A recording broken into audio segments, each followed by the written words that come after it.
5 qualités essentielles de la femme vertueuse. Dans cette vidéo, nous allons voir les 5 qualités essentielles pour qu'une femme soit vertueuse.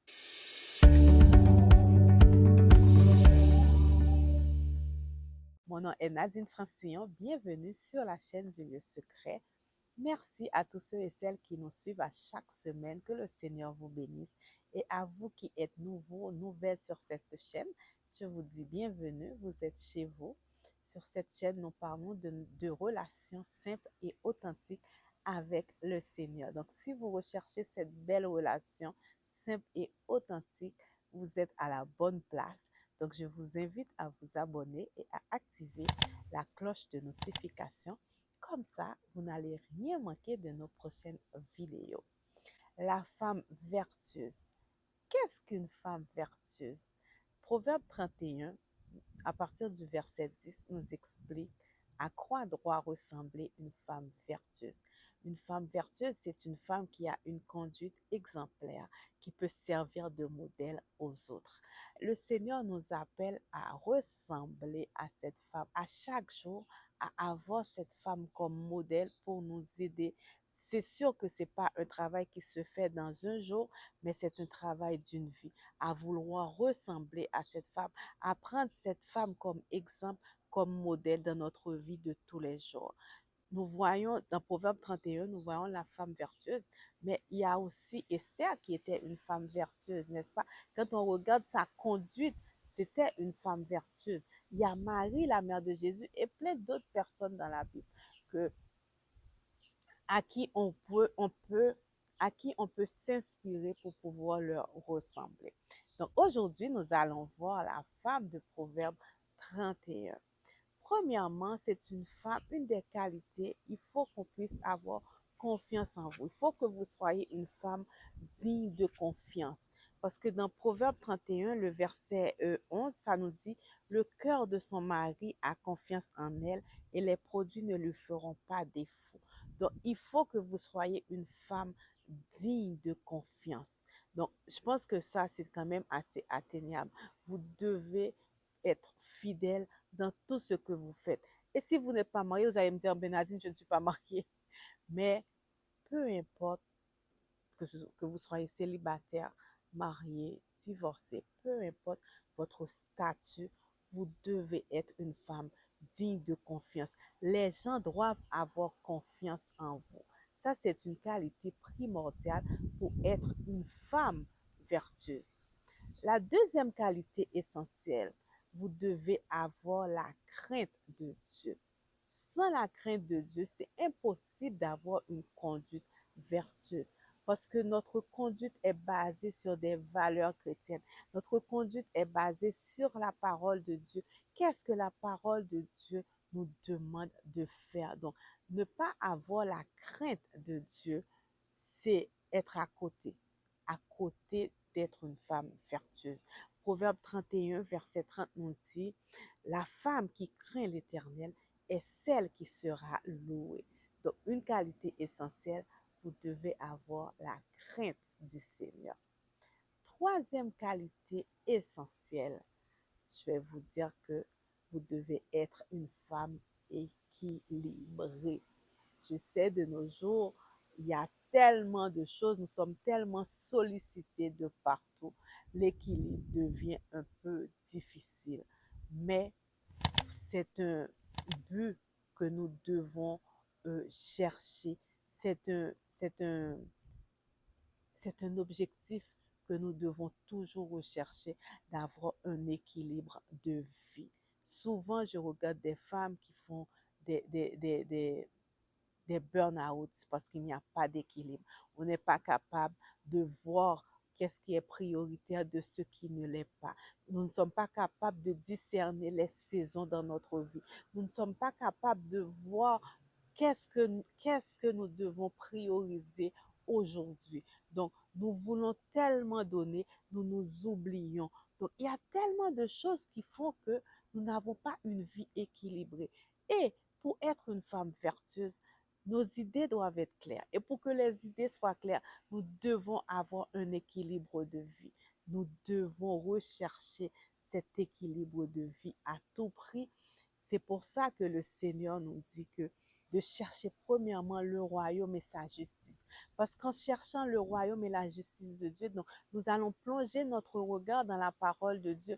Donc là, c'est le Seigneur qui va nous révéler des stratégies, qui va nous aider à avoir cette vie équilibrée, cette vie qui va faire plaisir à papa.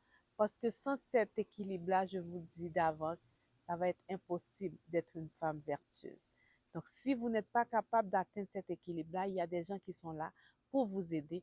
Donc, il faudrait consulter pour voir comment vous pourrez avoir un équilibre de vie, comment gérer les différents chapeaux que vous portez, comment gérer les différentes missions que vous avez, les différents ministères, comment tout gérer pour avoir cet équilibre de vie qui est très important.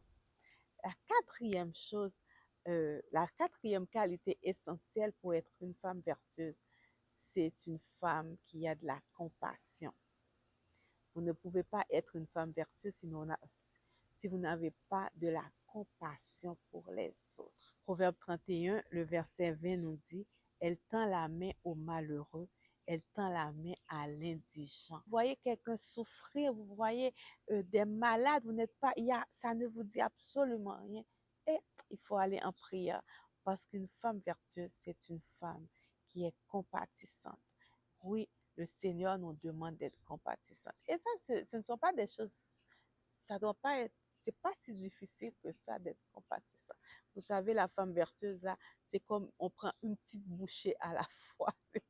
C'est pas de vouloir être, c'est pas de vouloir prendre tout ça en même temps. Non, on va prendre une petite bouchée à la fois, un pas à la fois. Donc, soyez compatissantes, mesdames, vous voulez ressembler à la femme vertueuse, soyez compatissantes. Faites du bénévolat, impliquez-vous dans des causes qui vous touchent, impliquez-vous dans des causes qui vont changer le monde. Donc, tendez la main aux malheureux, tendez la main à l'indigent. Cinquième qualité essentielle, et je vais vous donner une sixième, donc pour celles qui sont restées plus tard. La cinquième qualité essentielle de la femme vertueuse, c'est une femme qui a du discernement. Vous devez être capable de discerner le bien du mal. Vous devez être capable de discerner les saisons. Vous devez être capable de discerner le discernement.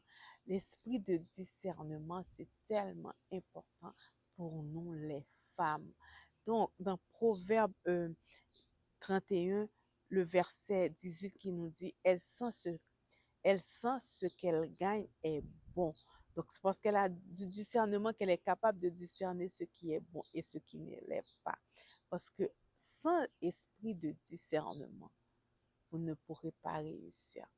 Vous ne pourrez pas réussir. Parce que l'ennemi est là. Il est là en arrière de nous. Donc, si vous n'êtes pas capable de discerner les vrais amis des faux, vous allez avoir de la difficulté à devenir cette femme vertueuse. Si vous n'êtes pas capable de discerner qu'est-ce qui est bien de qu'est-ce qui est mal, vous avez un sacré problème. Donc, il faut prier le Seigneur, il faut lui demander son esprit de discernement. Et la sixième qualité, on s'était dit qu'on allait donner une dernière. La sixième qualité de la femme vertueuse, c'est une femme qui parle avec sagesse. Vous savez, nous les femmes là, nous parlons beaucoup. Si nous devons être des modèles, nous devons parler avec sagesse. Souvent, nous les femmes, nous blessons avec les mots. Donc, c'est très important de faire attention à nos mots. Souvent, nous sommes énervés, donc nous ne sommes pas capables de nous contrôler et ce sont des épées qui sortent de notre bouche. Nous blessons le mari, les enfants, les amis, nous blessons tout le monde. Donc, en tant que femme vertueuse, nous devons parler avec sagesse. C'est ce que le Seigneur nous demande. Donc, est-ce que être cette femme vertueuse, est-ce que c'est impossible? Non, ce n'est pas impossible. Parce que si la Bible nous présente cette femme, c'est que la Bible veut que nous nous inspirons de cette femme, que cette femme soit un modèle pour nous. Mais comme je vous l'ai dit, c'est pas de vouloir faire tout d'un coup, mais c'est d'y aller petit à petit et de demander au Seigneur sa sagesse. Jacques 1er, verset 5 nous dit que si nous manque de la sagesse, de demander à Dieu qui donne. Dieu nous donne. Dieu n'attend que ça pour nous donner sa sagesse. Donc, demandons à Dieu de nous accorder sa sagesse et que à chaque jour que nous prenons cette résolution de dire, aujourd'hui, je vais me rapprocher un peu plus de cette femme modèle, de cette femme vertueuse et de s'analyser aussi pour voir, pour reconnaître nos défauts. Si vous êtes quelqu'un, vous savez qui, quand vous parlez là, c'est vraiment des épées que vous lancez, mais priez là-dessus, priez là-dessus. Et il faut travailler là-dessus. Prenez votre journal, écrivez, dites au Seigneur exactement qu'est-ce qu'il en est. Seigneur, quand je parle là, je blesse les gens. Accorde-moi cette sagesse pour que je puisse parler avec sagesse. Les mots qui vont sortir de ma bouche, que ce soit des mots là, qui soient des mots sages, que ce soit des perles et non des crapauds, n'est-ce pas? Donc, priez là-dessus, écrivez-le dans votre journal et faites-en un sujet de prière constant. Peu importe ce qui vous manque, demandez au Seigneur et le Seigneur va vous l'accorder. Donc, j'espère que ça vous a aidé, que ça va vous, justement, vous inciter à lire ce passage, Proverbe 31, à partir du verset 10, pour voir toutes les autres qualités que cette femme-là a. Elle est une femme travaillante, elle est une femme qui se lève pendant qu'il fait encore nuit. Donc, c'est une femme à vouloir vraiment ressembler. Mais comme je vous l'ai dit, on va pas manger le crapaud comme ça là. On va prendre une bouchée à la fois. On va faire un petit pas à la fois pour pouvoir ressembler à cette femme. C'est un processus, c'est un cheminement de tous les jours, mais qui, avec l'aide du Seigneur, certainement que nous allons avoir cette conduite, que nous allons servir de modèle, que nous allons être cette femme digne de confiance, cette femme sage, cette femme qui a la crainte de Dieu, cette femme qui a une vie équilibrée, cette femme vertueuse tout court. Donc, j'espère que cette vidéo vous a vraiment aidé. Donc, je vous dis merci beaucoup. Merci de nous suivre encore. Donc, si cette vidéo vous a béni, donc nous vous invitons à nous donner ce petit pouce bleu pour nous aider, pour nous encourager. Passez une excellente semaine, bon dimanche et soyez cette femme vertueuse que le Seigneur nous appelle à être. Soyez bénis.